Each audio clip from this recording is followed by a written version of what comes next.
السلام علیکم ورحمۃ اللہ وبرکاتہ۔ یہ مسجد میقات ہے اور یہ اس کا اندرونی حصہ ہے۔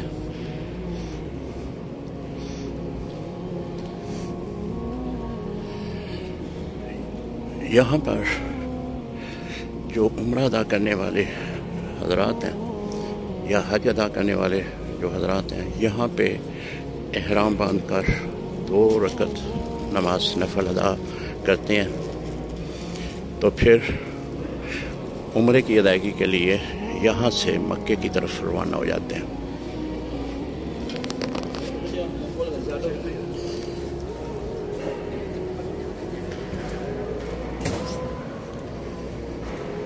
یہاں پہ آتا ہے نبی علیہ السلام کا جو آخری خطبہ تھا، آپ نے فرمایا تھا کہ عربی کو اجمی پر یا کالے کو گورے پر کوئی فرقیت نہیں ہے۔ بالکل وہی ماحول ہے کہ یہاں سبھی ملکوں کے مسلمان بھائی جو ہیں وہ آ کر احرام باندھ رہے ہیں، بڑے بڑے قافلوں کی صورت میں آ کر احرام باندھ رہے ہیں۔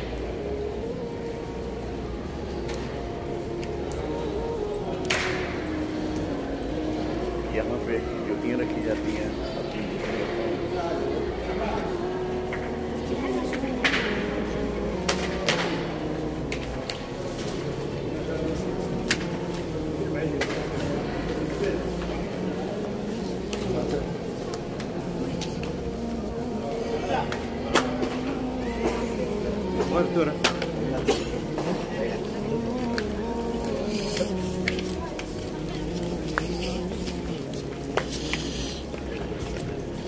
کے باہر ایک بڑی تعداد جو ہے وہ احرام باندھ کے کھڑی ہے یا احرام باندھنے کے لیے مسجد میں داخل ہو رہی ہے۔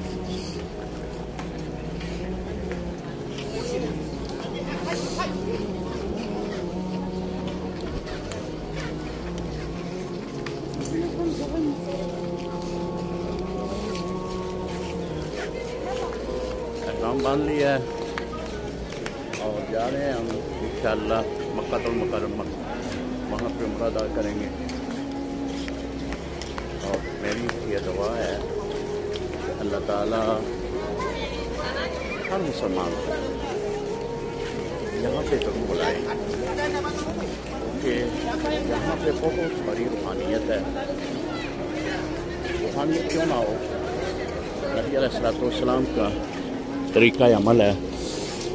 یہ دیکھیں، یہ بھی کسی ملک کے ہیں، یہ بھی کسی ملک کے آئے ہوئے ہیں۔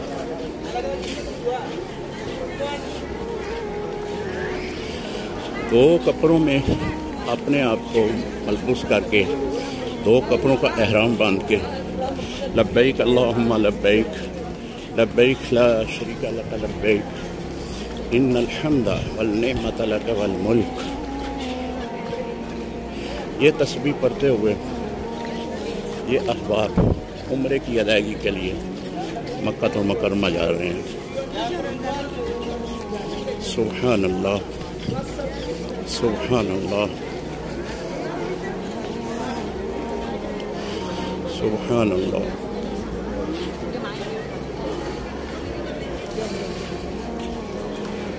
یہ اس کا بیرونی دروازہ ہے باہر جانے کے لیے۔ اب ہم اپنا سفر رکھیں گے جاری اور انشاءاللہ آپ کو عمرے کی ادائیگی کے لیے جو ہے اس کے متعلق آگاہی دیتے رہیں گے۔ یہ اس مسجد میں خوبصورت کھجوریں جو ہیں وہ لگائی گئی ہیں، جو اس کے حسن کو مزید نکھار پیدا کرتی ہیں۔ ان کھجوروں کے سائے تلے دیکھیں کتنے مسلمان بھائی ہیں، بہنیں ہیں، احرام کی حالت میں ہیں، احرام باندھ کر کھڑی ہیں۔ اجازت دیجیے گا۔ السلام علیکم ورحمۃ اللہ وبرکاتہ۔